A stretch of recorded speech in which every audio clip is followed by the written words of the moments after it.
Hello, dear students. I am Samir Velankar. I welcome all of you to this first video on the topic graph color problem.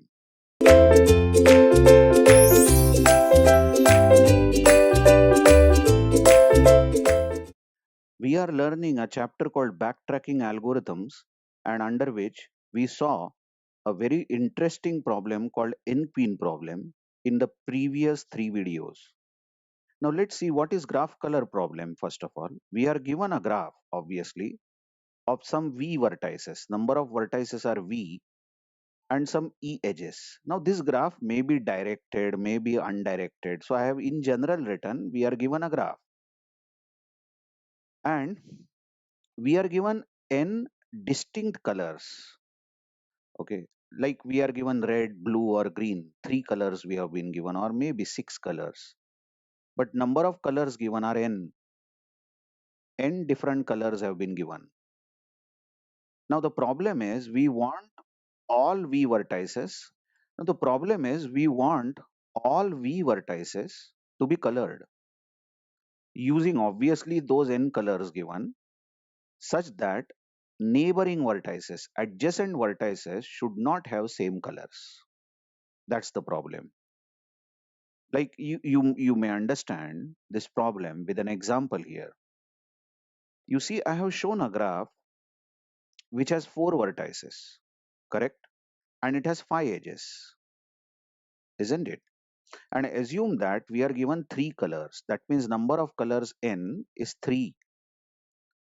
Now let's not name the colors as red, blue, green. Let's say we are given color number one, color number two, color number three. Okay. So we are given one to three colors. Then one way of coloring all these vertices is let's color this first vertex. We want to color all the vertices, obviously. Let's color the first vertex with color number one. Now, if first vertex is colored with color number one, then the adjacent vertex 2, the second vertex is adjacent to 1, isn't it? It is neighbor of 1, cannot be colored with the same color 1 because neighboring vertices should not have same colors. That's the constraint. So you see 1 and 2 cannot have same color. So 2 cannot be colored with 1, first color. Then fourth vertex also is neighbor of 1. So it also cannot be colored with first color. And vertex 3 is also neighbor. So none of these vertices can be any more colored with the first color. Isn't it so?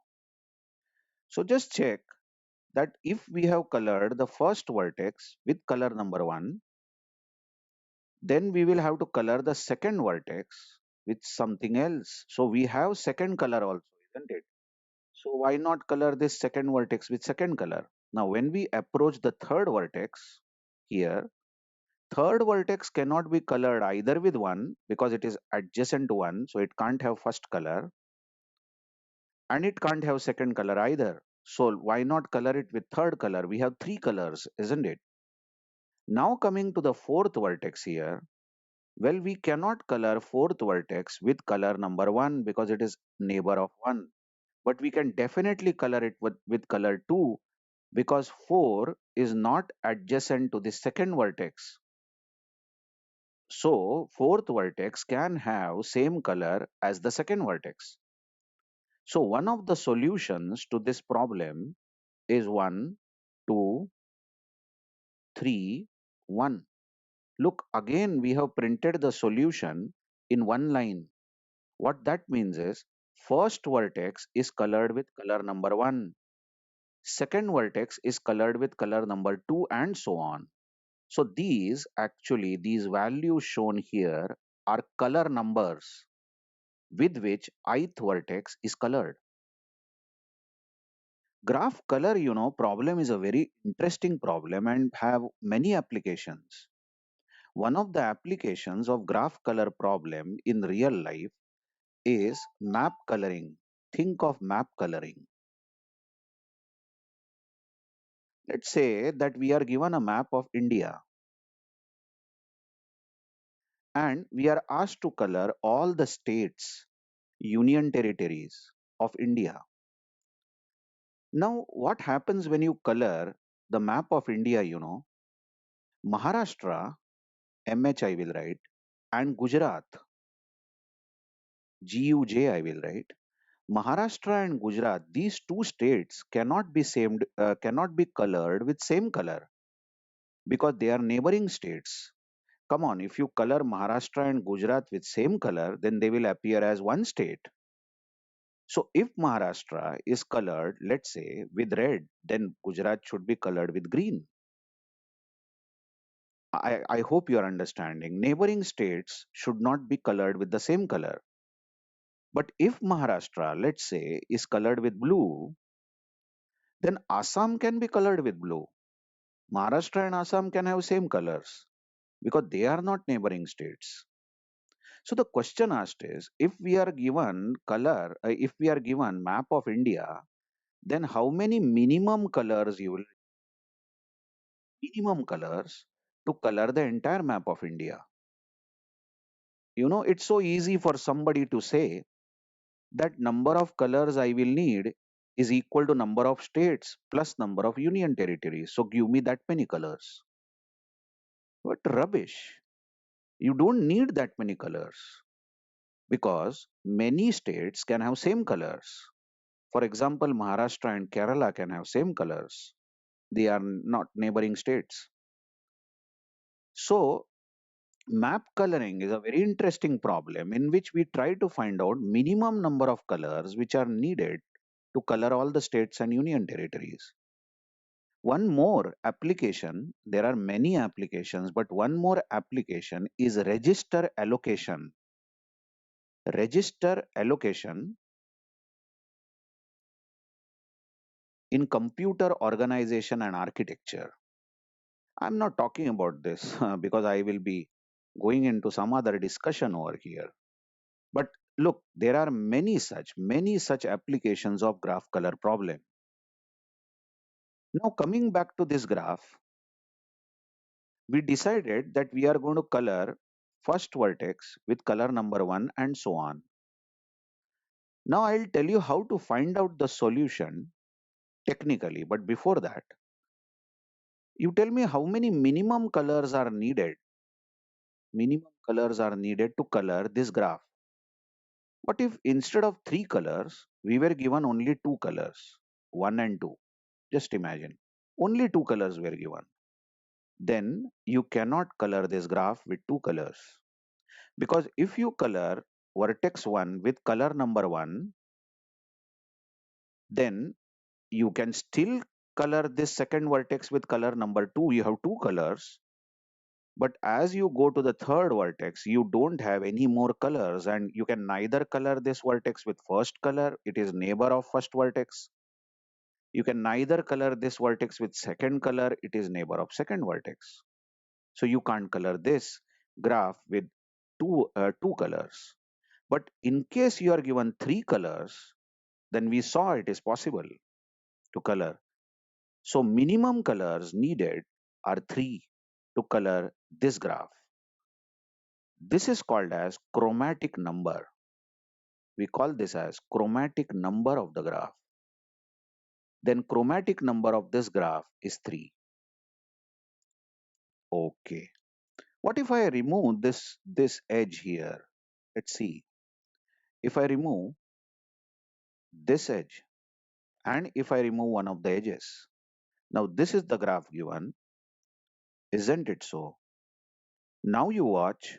Is this graph what is the chromatic number of this graph?